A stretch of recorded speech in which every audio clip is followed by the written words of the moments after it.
So the beta for PTCG Live is out now, and looks a lot better than PTCGO. I mean, better. PTCGO is a 10-year-old game that required you to play the stock market if you wanted to get a Mew VMAX. I feel like being better than PTCGO is the minimum acceptable bar at this point. Now, is it good?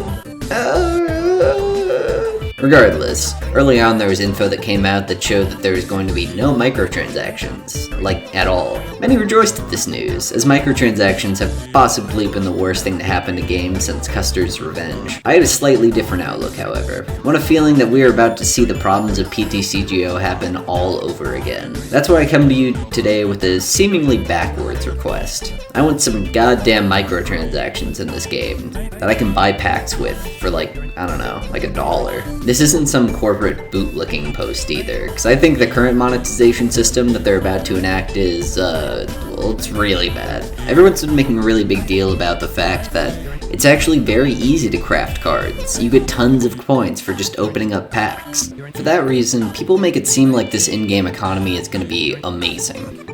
And while I tend to agree purely based on the crafting numbers, I have one question.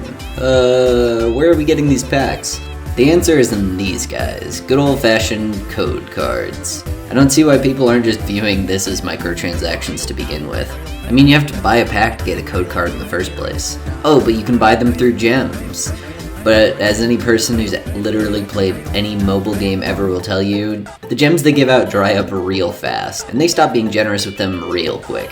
This means you're probably going to be able to build like 3 quality decks, and then be fresh out of gems. So when the next set rolls up and they start getting real stingy with them, you better get ready to crack some packs. PTCGO had this system, and it sucked ass. Mainly because when you tie the ability to get something in-game to a real-life object, and that object is currently impossible to find on store shelves for the target demo of, you know, like children, you're gonna get a lot of kids who are gonna hate the game the moment they get into silver. Or I guess like shaman tier? I don't know, man. That's why I don't really trust anyone who's playing right now to give me an accurate feeling of how hard it is to make the top decks from cracking packs. You know that the people who download VPNs and are grinding on stream for content are putting like 100 codes in to start so they can craft the decks that they want. Hell, we know for a fact that you can only open 300 packs of a set before they just start giving you dust for all the packs. That's not the type of info that you get from having people who want to spend a minimal amount on the game playing it right now.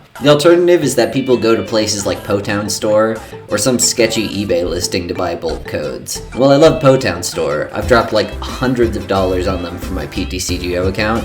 I really don't think telling new players, hey, so you're out of packs and dust because you decided to build a Charizard VMAX deck and are now losing every game on the ladder? Don't worry, the best way to get packs is to go to a third-party website that emails you codes that you can then put in one by one. Or you could just wait 7 days for a bunch of random codes to be sent to you off eBay that may or may not work when they arrive, and may even be out of the Sun and Moon era, so you can't even put them in the game. How is that like a better alternative than like click on the buy button that gets you to buy currency, and then you can buy packs with that currency? This also means that if the game does get to like Master Duel or Arena levels of popular, those codes are going to be in such high demand that they might have prices that just shoot through the roof. And if not, they might just be straight unavailable anywhere.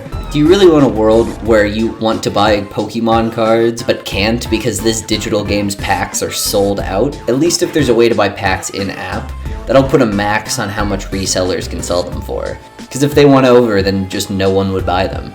And, well, if the game doesn't become popular. So let's say people try the game, but because of the off-putting graphics, lackluster animations, and lack of single-player content, people are on the fence about this game. Some dev at the Pokemon company will come to a boardroom about 5 months after launch and say, hey, people are leaving this game because it's bad, but we want to make it good. Give us money so we can give it to developers, and then they can make it good. But then the people who are in charge of giving them the money say, so you want us to give you money, despite this app not having any massive ramifications on how well our like baby toys sell? Because with 2020 and 2021 being record-setting years for Pokemon, and the supply still not being on the shelves, their sales data likely isn't going to change that much. They'll probably just say, well, we're not going to do that. Keep the game running, because it would look bad if we canceled it, and get out. I'm just going to make out with this pile of money. And honestly, why would they make the game better? The money that's being invested into the game by players is going to middlemen selling those codes. Now, if they said, hey dumbasses, our game's numbers are falling off, and in order to make them go up, we need to make the game better. This is how much the game makes for you. Give us that much to make it better. It'd be hard to argue with.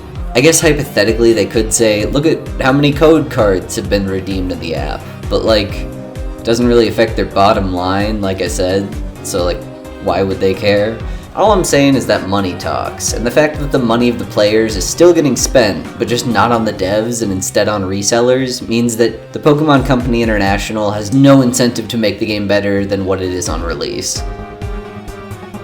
Oh, like PTCGO. Yeah, we're getting ranked and crafting, but in a year they just aren't gonna care about this game anymore. Then we'll complain about how the game's getting old, they'll do nothing for 10 years, and then give us like PTCG on live or something for our metaverse selves. I don't know. I really didn't want to make this video of, actually microtransactions are really good you guys, and yum, this boot sure is tasty. But since people are going to be doing the microtransactions anyways, but just through sketchy guys on eBay, for new players, I'd rather just have one place that they can go to buy their packs. Plus, if the game's not going to be monetarily supported by us, then I see no reason why the Pokemon Company will monetarily support it in return. So add the kitty gambling button, and boom, you fix the problem with PTCG Live.